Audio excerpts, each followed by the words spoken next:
My name is Eldora, and at 32 years old, my family called me a holiday parasite in the group chat. I sent them $70,000 in receipts, canceled everything, and said, "Merry Christmas, I'm done." If you have ever felt betrayed by the people who should have been your biggest supporters, let me know where you are watching from. At 3:12 a.m., a notice appeared on my phone screen. I was lying in bed, unable to fall asleep after another exhausting 12-hour shift at the hospital. My hand hovered over the screen, peering at an unfamiliar group conversation. Someone had unintentionally added me to Family Reality Check, rather than removing me from it. The first message I saw made my blood run cold. Thank goodness she's covering the turkey again this year. I wasn't about to spend $150 on that. My sister-in-law Sarah, correct? She's yearning to be included. She will pay for anything. It's quite sad. My brother David, holiday parasite, hits again. Christmas tree emoji. Money with wings emoji. My cousin Olivia. I scrolled up with trembling hands. The discussion has been active for 3 years. My family spent 3 years laughing at how I paid for their vacations while mocking me behind my back. There were images of my Venmo payments with sobbing and smiling emoticons. There were jokes about my nurse income and how I was too naive to recognize I was being used. My mother had given me a present of someone tossing money into a fire with the inscription, "Eldora's Christmas Spirit." LOL. Eldora, that's me. This appears to be the family ATM. My throat clenched as I read each message. They organized a betting pool on what I would pay for next. My aunt won $40 when I offered to pay for our family's hotel accommodations on our trip to Colorado last year. $40. They had practically gained from my kindness twice. I sat in the darkness of my studio apartment, which I could barely afford because I'd been sending money home for every holiday, birthday, and emergency my family could think of. The flat I had decorated with used furniture since I had recently paid my mother $2,500 for her medical costs, which I later discovered when reading through these texts had really funded her trip with her lover. Should we tell her about our plans to spend Christmas at the cabin this year? If we claim Mom's heart can't withstand the burden of hosting, she'll completely cover the rental fee. Genius. Eldora is such a people pleaser. Simply mention Mom's health and she will open her pocketbook like a railroad seal. The messages blurred as tears flowed down my cheeks. Train the seal vacation parasite. Too foolish to realize. I had been a nurse for 7 years, working long hours, doing additional shifts, and foregoing vacations. I convinced myself I was assisting my family since I was responsible and had a secure profession. My mother used to present me to her friends as my daughter, the nurse, with much pride in her voice. I assumed she was proud of me. It turned out she was merely pleased of my direct deposits.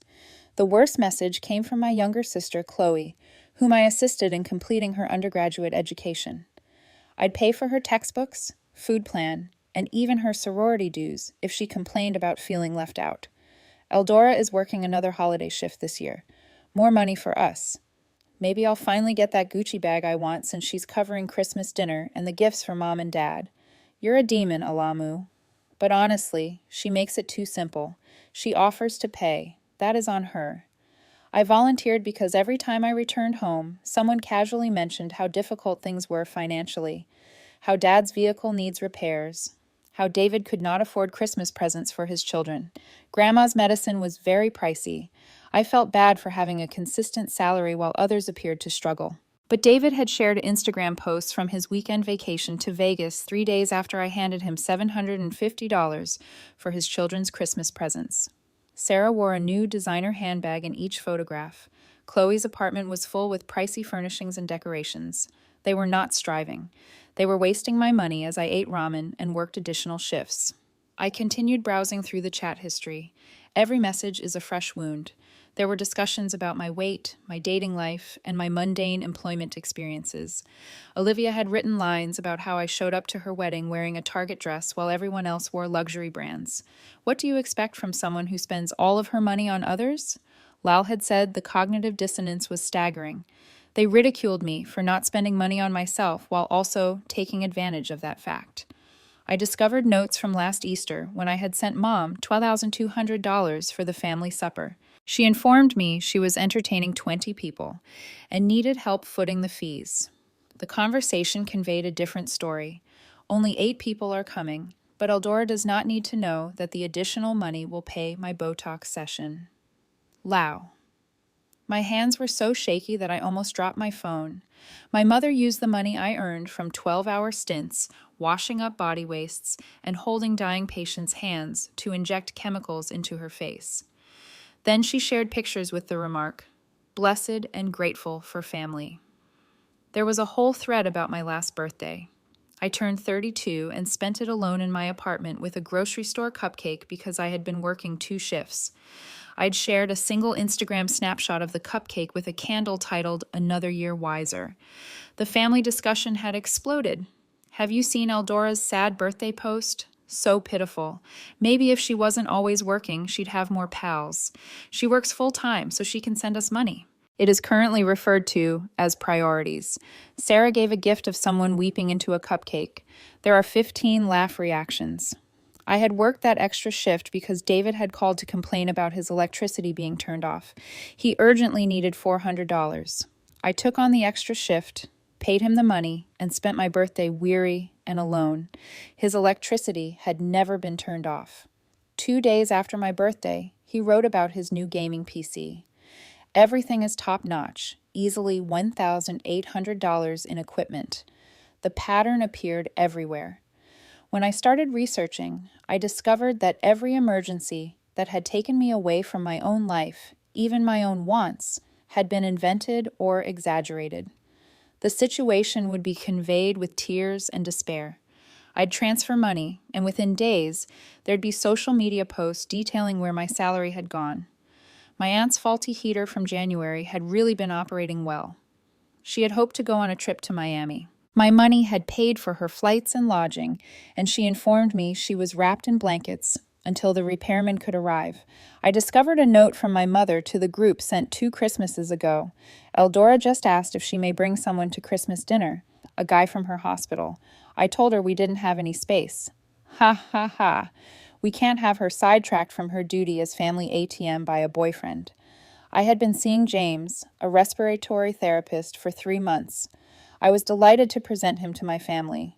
When my mother indicated there wasn't enough space, I believed her and apologized for imposing. James and I had broken up 2 months later. He had stated, "I prioritized my family over our relationship, that I was never available because I was always working extra shifts to send money home." He was correct, and my family had organized it. There were more notes regarding other partners and friends who I attempted to bring around.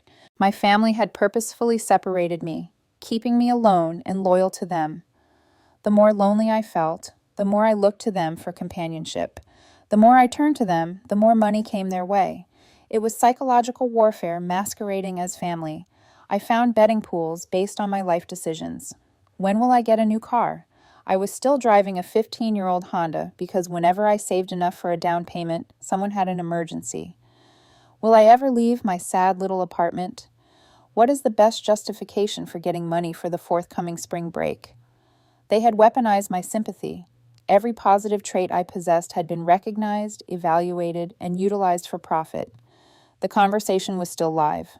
Someone had just sent a message. "Is Eldora attending Christmas this year? I need to know if we should bother cooking or if she would just pay for catering like last year." "Oh, she will arrive." Where else might she go? She lives solely for work and as our own Santa Claus. My hands stopped shaking. Something cold and harsh settled in my chest, replacing the pain with unmistakable rage. They assumed I had no life. They assumed I was so thirsty for their acceptance that I would keep paying their lifestyle indefinitely. I opened my laptop and began working. First, I logged into every payment app, subscription, and account associated with my family. I used the same Hulu account as everyone else. Netflix is mine. I paid for my mother's boyfriend's Costco membership, which he utilized every weekend. The mobile phone plan for David, Sarah, Chloe, and my parents, all in my name, paid for with my account. I had been covering 6 phone lines for 3 years. Phone costs alone totaled more than $3,500. My nibbles were made possible by my Disney Plus subscription, the Spotify Family Plan, the Amazon Prime membership that granted everyone free delivery, iCloud storage for my mother's 10,000 photographs, all mine. Then there were direct payments. I maintained detailed records because I had filed everything for tax purposes, hoping that some of it would qualify as dependent care or gifts that I could document. $10,000 to $500 for last year's Christmas. I had paid for the cabin rental, all of the food, gifts, and decorations, as well as the gas money for everyone's trip to the mountains. Thanksgiving cost $7,500 over the last 3 years combined. $12,500 in unpaid emergency loans, automobile issues, medical expenditures, and rent help were all meticulously noted in my spreadsheet.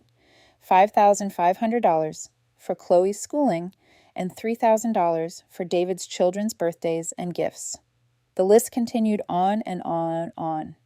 Over the last 5 years, I've given my family slightly over $70,000. The meltdown made me feel queasy. $10,500 for last year's Christmas alone. Thanksgiving cost $7,500 over 3 years. $12,500 in emergency loans were never returned. $5,500 for Chloe's schooling. $3,000 for David's children's parties and gifts.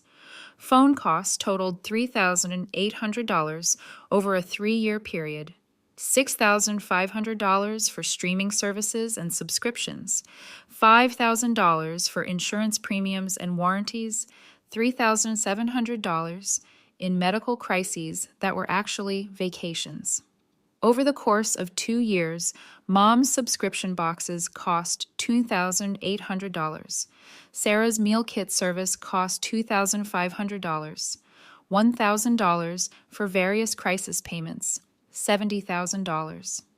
I could have purchased a house. I could have repaid my student loans. I could have traveled, invested, and established a life for myself. Instead, I paid for their trips, luxury, and comfort. While they referred to me as a parasite in group chat, the irony was not lost on me. I was the parasite, supporting their existence with my money while they drained me dry. I captured screenshots of everything. Every communication in that group chat, every payment receipt, every text in which they requested money and promised to repay me. Then I began canceling. But first, I needed to think strategically. After 7 years of nursing, I realized that you don't just tear out in 4 without thinking about the implications. You plan, prepare, and ensure that the patient cannot claim you for negligence. I set up a new email address that was absolutely different from everything my family knew about. Then I adjusted the contact information on every account, service, and subscription. I enabled 2-factor authentication for everything using my new email address and a Google Voice number they'd never seen. Only once every account had been secured, under my sole authority, did I begin disassembling. The phone plan came first. 6 lines beneath my name cost me $300 a month. I got into Verizon and looked at the use. David used an average of 47 gigabytes of bandwidth each month while watching videos. Sarah was always on social media, accumulating hours of screen time on my dime. Chloe's line revealed that she had been making international calls to her boyfriend, who was studying abroad in France. That explained the $150 in foreign fees I had been paying for 6 months. My parents' remarks were less insulting, but nonetheless arrogant. Dad seldom used his phone. Mom, on the other hand, seems to have discovered TikTok and was constantly streaming video stuff. I downloaded all of the information, every bill from the previous 3 years, and every use report. Then I phoned Verizon and told that I needed to delete all secondary lines immediately. The agent attempted to encourage me to just transfer the lines to the other users. "No," I said forcefully. "Disconnect them. They are not permitted to transfer, but ma'am, they will lose their numbers." Good. The lines would expire in exactly 48 hours. I set a calendar reminder to check at that precise moment. Streaming services were simpler but more enjoyable. I got onto Netflix and reviewed my viewing history. 4 separate profiles, none of which are mine. David had been binge-watching true crime documentaries. Sarah preferred reality shows about wealthy housewives, which felt sadly fitting. Chloe viewed romantic comedies. Mom had found out how to watch British baking shows repeatedly. I removed all profiles but my own, updated my password, and configured new security settings that would disable any device presently signed in. Then Hulu, Disney Plus, HBO Max, and Paramount Plus. I was enrolled to 7 different streaming sites, which cost me about $80 per month, but I hardly viewed any of them since I was constantly working. Each received the same therapy, password updated, devices removed, and account protected. The Costco membership seemed intriguing. I signed into my account and saw that I could view purchase history.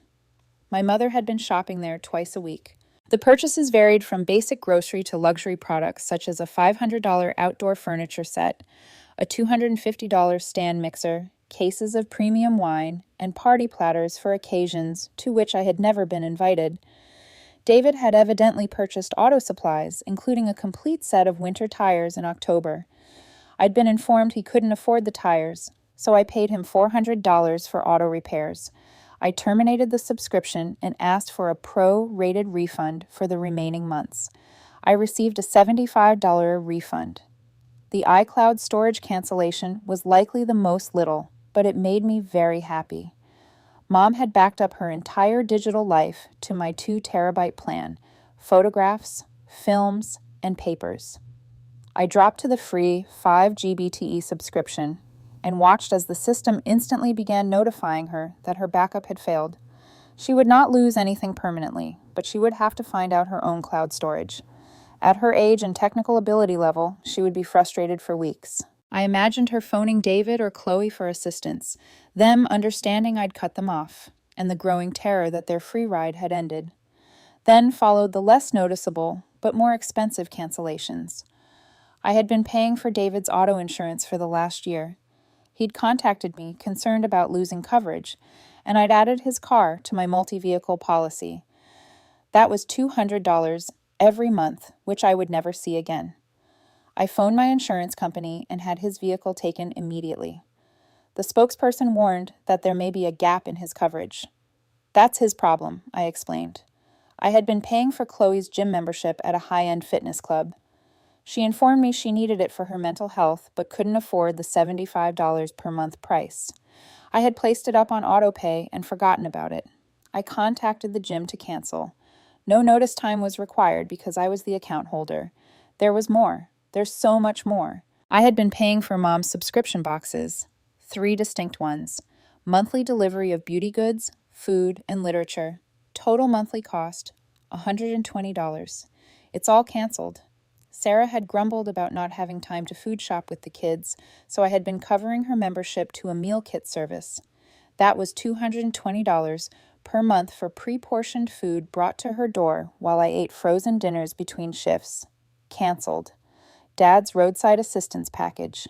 I purchased an extended warranty for David's television, and Chloe subscribed to a meditation program that allegedly costs $85 per year. Every automated payment, recurring fee, and service I had set up and then forgotten about. I combed through 17 months' worth of credit card accounts and discovered 43 distinct recurring expenditures related to my family. Some were tiny, $4 per month subscriptions. Others were large, such as the $180 monthly donation I was paying to what I assumed was Grandma's care fund. The group conversation had informed me about that specific strategy. Grandma was fine. She resided in a subsidized senior community with complete medical coverage. David had the notion to set up the care fund to pay for his yacht. He did not even let Grandma use the boat. There were texts about her requesting to go out on the lake and him giving excuses. By 7 a.m., I had canceled or moved 43 services and subscriptions. My monthly costs have suddenly decreased by $1,600. Annually, I spent more than $18,000 on services for people who dubbed me a parasite. The arithmetic was so ludicrous that I began laughing, weeping, then laughing again until I couldn't breathe properly.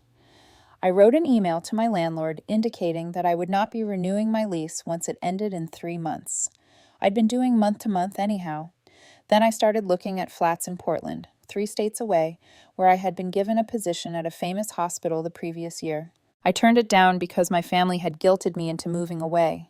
"Who will help us if you leave?" my mother said, crying. The job advertisement was still live. I emailed the director to indicate my newfound interest.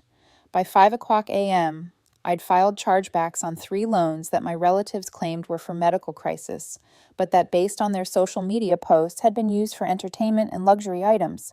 Credit card fraud is unlawful, and lying, claiming a medical emergency to collect money, is also fraud. I hadn't filed charges yet, but I had the material ready. The sun was rising as I wrote my message for the Family Reality Check group chat. I've included a PDF with 37 pages of receipts, bank statements, and payment records. Every penny I gave them over 5 years was categorized and dated. My request was simple. Hi everyone, I see I was accidentally added to this chat. How convenient. Since I'm apparently a holiday parasite, I've decided to stop feeding the hosts. Attached, you'll find documentation of every payment I've made to this family over the past 5 years, totaling $70,000. Consider it my final Christmas gift. The truth about who the real parasites are. All shared services and subscriptions have been discontinued, effective immediately. The phone plan expires in 48 hours. I will not be attending Christmas this year or any subsequent years. I will not be accessible for emergency loans, holiday funds, or any other form of financial assistance. If you're not sure why, scroll up. You've spent 3 years making it quite apparent how you feel about me. I now believe you. Merry Christmas. Do not contact me again. I pushed send and immediately blacklisted all of my family members' phone numbers. Then I erased every social media account I owned. Facebook, Instagram, Twitter, everything. I did not want to see their answers. I did not want their apologies or explanations. Going nuclear requires you to fully commit. No half measures, no looking back. My phone began buzzing within minutes. Unknown numbers attempted to call. I was expecting that. I turned it entirely off. Because so many nurses wanted to take time off, the hospital management gave me more holiday shifts. I had always been the one to volunteer, telling myself it was better to work than disrupt my family's festivities. Now I realized I'd only been useful when I arrived with gifts and open wallets. I took every available shift from November 1st to January 15th, 75 days of time and a half pay, plus extra time for the real holidays. With my basic income and overtime, I was looking at around $42,000 for 2.5 months of work. I worked, I slept, I worked again. There will be no phone calls, social media, or family time. Only work. My coworkers sensed that something had changed. I've always been pleasant yet guarded, always running off to assist my family with anything. I remained for post-shift beverages. I joined the hospital book club. I went to a Thanksgiving meal at my colleague Rachel's house and met her family, who were ordinary folks who didn't consider everyone's net worth before choosing if they were worthy of kindness. The weeks between my epiphany and Thanksgiving seemed odd. I lived in a cocoon, impervious to the realities of my past. My phone remained turned off, save for work-related calls on my new number. I created a new email address and only sent important messages there. Everything from my prior accounts disappeared into a dark hole that I never checked. At work, I felt sharper than I have in years. Without the continual mental strain of dealing with my family's created emergencies, I had more cognitive space for my actual job. I identified a drug mistake before it reached a patient. I discovered a shift in a patient's health that the resident had overlooked, perhaps averting a stroke. Linda took me aside after that one. "Whatever's changed with you," she said. "Keep doing it. You've always been good, but lately you've been exceptional." I didn't tell her that extraordinary just meant no longer being steadily stripped of resources and will to live. The first major test came 3 weeks in. I was refilling supplies in the intensive care unit when I heard my name called, not Eldora Green. Nobody at work was aware of the name change yet. My prior identity was Eldora Morrison. I turned to see Chloe standing at the unit's doorway looking little and afraid. "You can't be here," I said quickly. "This is a restricted area. Family consultation rooms are on the 2nd floor." "Eldora, please. I just need 5 minutes." I quietly called out to security. "There is an unauthorized individual in the intensive care unit." Chloe's eyes widened. "Eldora, come on. I drove 4 hours." Within seconds, a security guard emerged. Our ICU followed strict protocols for a purpose. "This person isn't authorized to be here," I informed him. "Please escort her out of the hospital." "Eldora, I'm your sister." Chloe's voice trembled. You can't just start keeping her gaze squarely. I'm an only child. Please remove her. Chloe sobbed as security escorted her away. I didn't feel anything. No guilt, no grief, and no pity. She had called me foolish while squandering the education money I had fought so hard to get. She giggled at the fact that I was a trained SEAL. 5 minutes of crying did not repair 3 years of torment. Linda spotted me in the supply closet 10 minutes later, holding an inventory clipboard and counting 4 bags mechanically. Want to talk about it? She inquired. Nothing to talk about, I said. Someone trying to access a restricted area. Security handled it. Eldora, she said, placing her hand on my shoulder. That woman said she was your sister. I don't have a sister. Linda gave me a long look. Okay, she answered at last. But if you ever do want to talk, my office door is always open, and for what it's worth, whatever happened, I'm proud of how you handled it. Professional, appropriate, no drama. I nodded, not trusting my own voice. After she went, I completed my inventory count, carefully documented everything, and returned to my patients. Routine and structure kept me sane. Thanksgiving has come.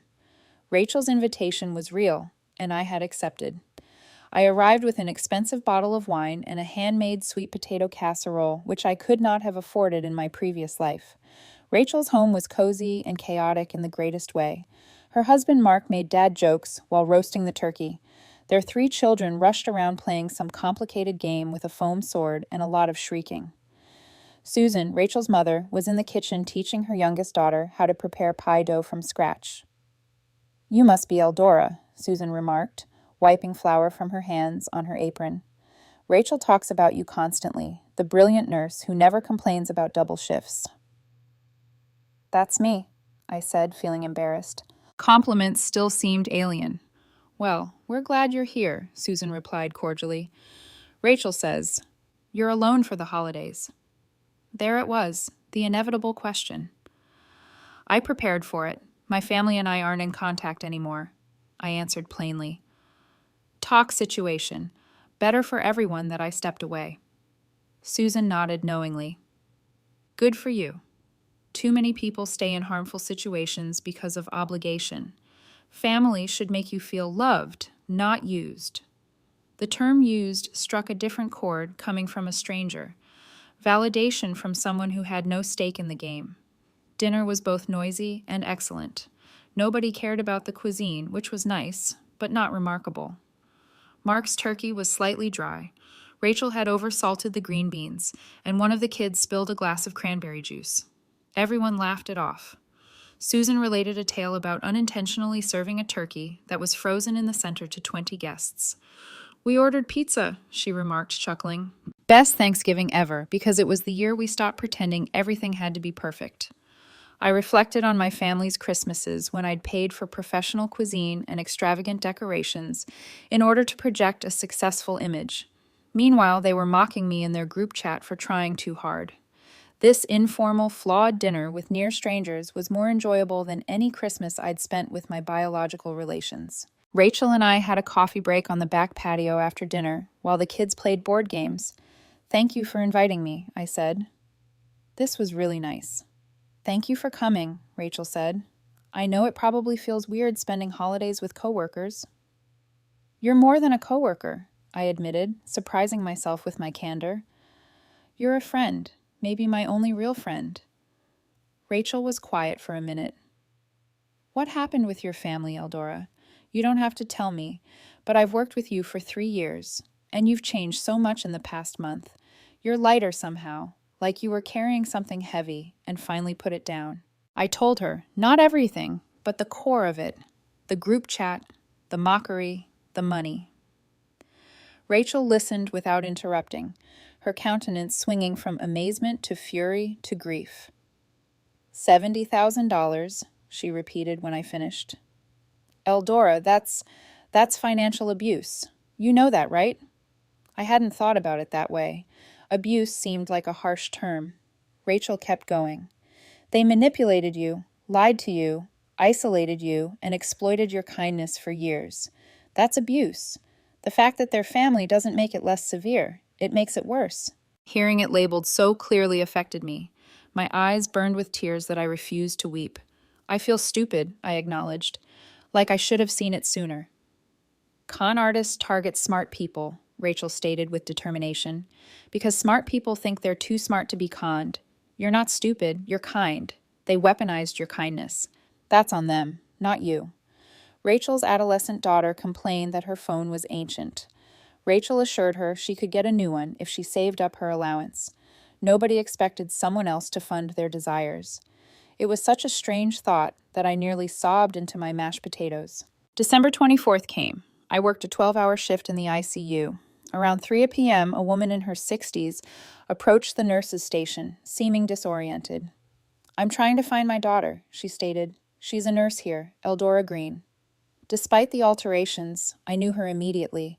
My mother appeared thinner and more drawn. Her hair was styled differently, shorter, but the desperation in her eyes was clear. "I'm sorry," I said quietly. "There's no one here by that name." It wasn't exactly a lie. I had filed for a name change 2 months earlier, and while the legal procedure was still ongoing, I'd ceased identifying as Eldora Morrison in every manner that counted. "Please," my mom urged. "I know she works here. I need to talk to her." Security came before I needed to answer. Apparently, she had been creating a disturbance in the lobby for an hour. They led her out, and she yelled my old name. I completed my shift with firm hands. On January 3rd, the Portland hospital offered me the post, head nurse at their cardiac unit, earning $40,000 more each year than my previous position, with a signing bonus and relocation aid. I agreed immediately. By mid-January, my name change had become official. Eldora Morrison was legally dead. My grandmother's maiden name, Eldora Green, was born. Everything was fresh, including the driver's license and nursing license. I was reincarnated and had the documents to prove it. My Portland apartment was double the size of my previous studio and located in a building with a gym and a rooftop garden. I purchased new furniture, actual furniture, not curb finds and Facebook Marketplace leftovers. I bought paintings for my walls. I got a gray tabby cat from the local shelter and called him Phoenix. I had risen from the ashes of who I once was. My previous email account had been receiving messages for several months. I never opened them. They moved automatically to a folder called Dead to Me that auto-archived everything. But curiosity got the best of me. In March, my mother's emails were lengthy guilt trips about family obligations and how harsh I was. Sarah submitted a 2-sentence apology, blaming her actions on postpartum depression from 4 years ago. David stated that I had misread the context of the group discussion. They had been kidding. Couldn't I take a joke? Chloe's response was different, short, and straightforward. "You paid for my education, and I called you stupid. You're the smartest person I know, and I'm the idiot. I don't deserve forgiveness, but I need you to know that I'm sorry. I've started paying you back. It'll take years, but I'm putting $150 into a savings account every month in your name. I'll send you the details when I have your address. If you never want to speak to me again, I understand. But I'm sorry. Really, truly sorry." I didn't react, but I also didn't delete it. The others could rot, but Chloe's note remained in my inbox, a small seed of something that could one day bloom into forgiveness, maybe years from now. One email stood out from the others, my dad's. He'd never participated in the group chat. I had seen his name displayed, but he rarely posted. "Eldora, I didn't know about the chat until you sent those screenshots. Your mother showed me her phone, and I saw what they'd all said, what I'd allowed by staying silent when I should have noticed what was happening. You deserve better from all of us, but especially from me. I should have protected you. I filed for divorce last week. I'm living in an apartment now, working with a therapist to understand how I enabled this. I'm not asking for forgiveness or reconciliation. I just wanted you to know that I see what I failed to do, and I'm trying to become someone who wouldn't fail you again, even if you never let me be part of your life. I love you, I'm proud of you, and I'm sorry. Dad." I read the email 3 times before closing my laptop. You sometimes burn bridges. Some bridges burn themselves. Some fall as a result of years of foundation faults that you were too busy to notice. Spring arrived in Portland with cherry blossoms and showers. I started dating Ryan, a teacher who believed my dedication to my job was laudable and not something to exploit. We attended cooking lessons together. He never asked me to pay for his share. Rachel asked me to join her family's Easter celebration. Her mother inquired about my family, and I told her the truth. I don't have one anymore. She hugged me and said, "You do now, honey." I cried in her bathroom for 10 minutes before eating 3 servings of ham. My bank account grew. I finished paying off my college loans in April, the entire $28,000 in one payment. As I glanced at the $0 balance, I felt lighter than air. In May, I received an $850 cashier's check with a message from Chloe. First payment. Many more to come. Your new address was on the court documents for the name change. Public record. I'm not stalking you, I promise. I just want to make this right. The case number was found in the county database. I deposited the check and acknowledged it by SMS to the number she provided. By June, my mother had located my address. I arrived home to see her waiting outside my building. Security will remove you if I call them, I added, continuing to go toward the entrance. Eldora, please. That's not my name anymore. You're my daughter. For the first time in 6 months, I came to a complete stop, turned, and looked her in the eyes. She appeared older, smaller. The mother who raised me, patched my skinned knees, and fed me chocolate chip pancakes on Sundays, looked like a stranger with a familiar face. Your daughter died when she realized her family saw her as a wallet with legs, I explained calmly. You have 60 seconds to leave before I call the police. She departed in 45 seconds. I didn't feel victorious. I didn't feel vindicated. I felt tired. That night, I wrote my father a simple email. Acknowledged your message. Not ready to talk. Maybe someday. Focus on yourself. He replied, hey, that's more than I deserve. Thank you. Portland's summer was lovely. Ryan and I went for a walk on Mount Hood. I took a vacation to Greece, which had been a long-time dream of mine. I shared images on my new private Instagram account, which had only 30 followers, all of whom I'd met within the last year. No one asked me to send money. Nobody needed me for anything other than my companionship. It was the most peaceful I'd ever felt. In August, Chloe sent a second check with a longer message. I got a promotion, sending $450 this month. Told David and Sarah what I'm doing, and they think I'm stupid for giving you money you don't even need now. That's how I know it's the right thing to do. You deserve better. I'm trying to be better. M. I replied with the following. Proud of your promotion. Use half that money for yourself. I mean it. An hour later, she responded. Only if you promise to let me take you to dinner if you're ever back east. No agenda. Just sisters eating overpriced pasta. I didn't promise, but I also didn't say no. September brought colder temperatures and a revelation. I had completely reinvented my life in less than a year. New city, new job, new name, and new connections. Everything the old Eldora had been too terrified to grasp for, because she was too busy serving as everyone's safety net. The new Eldora, Eldora Green, was no longer terrified. I got a phoenix tattoo on my shoulder blade, rising from flames. The artist inquired about the meaning. Rebirth, I said simply. She grinned. Those are the best kind. October arrived with falling leaves and a surprise delivery. Inside was a hand-knit scarf in forest green, my favorite color, along with a message from my father. Your grandmother taught me to knit before she died. I'm not good at it yet, but I'm trying. Stay warm.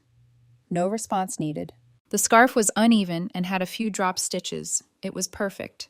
I wore it every frigid day in the fall. The message's first anniversary, as I recall, occurred on a random Tuesday. I had worked the night shift and arrived home to find another check from Chloe. She had been steady, never missing a month. My father also sent me an email with images of him at a volunteer facility feeding food to homeless veterans. Trying to be useful to people who actually need help, he wrote. Hoping to be someone you could be proud of again someday. I looked at my schedule. Christmas was 8 weeks away. Ryan asked if I'd want to spend the holidays with his family in Seattle. Rachel invited me to her place again. I had alternatives now. People wanted my presence, not my presence. I selected Rachel's. Her tenderness reminded me of how family should feel. On Christmas Eve, I worked a half shift before going to Rachel's place for supper. Her children staged a messy nativity scene with the household dog playing a confused sheep. Her husband, Mark, told bad jokes. Her mother inquired about my cat and showed me images of her own 3 rescue pets. Nobody asked for money. Nobody required me to be anything other than myself. After supper, I checked my emails. Chloe sent a new message. Merry Christmas. I'm not expecting a response. Just wanted you to know I think about you every day, and I'm still sorry, still paying back, still trying. Hope you're happy wherever you are. I replied, Merry Christmas, M. I'm happy. Keep being better. That's enough. Her reaction was quick. You responded, Best Christmas gift ever. Love you, sis. I glanced at the words. Love you, sis. A part of me wanted to respond. Part of me wasn't prepared. I wrote, Talk next year. Maybe. Maybe is enough. Thank you. I shut down my laptop and rejoined the party. Rachel's kid was attempting to teach the dog how to wear a Santa hat. Ryan offered me champagne and kissed my forehead. Someone began a board game which descended into happy squabbling. This was how the holidays were supposed to be. Joy without a transaction. Love without calculation. A year ago, I was the holiday parasite, unintentionally feeding a family that regarded me as prey. Now I was just Eldora, free, happy, and whole. The finest kind of vengeance, I discovered, was not devastation. It was reconstruction. I destroyed who I was and rebuilt someone better from the ashes. And I had never looked back. Almost never. On New Year's Eve, I got my father's final message. I know you're not ready. I might never be forgiven, and I've accepted that. But I wanted you to know I'm divorcing your mother. I'm in therapy. I've cut off everyone who was in that chat, and I'm living differently. Not for you, for me. So I can look at myself in the mirror. You deserve a father who protected you. I'm becoming that man, even if it's too late. Happy New Year, sweetheart. I saved the message, did not react. Not yet, but maybe I will in the future. Some relationships are salvageable, some are not. The problem is determining which ones are worth the effort. As midnight came, Ryan drew me in and asked what I wanted for the new year. More of this, I murmured, indicating the life I'd created. More peace, more joy, more people who love me, for me, not for what I can give them. That's not too much to ask, he said. For the first time in my life, I actually believed him. The new year began with champagne, laughter, and hope. I had paid for everything at Christmas once. Holidays, gifts, everyone's happiness but my own. Now I had paid for my freedom. Best investment I've ever made.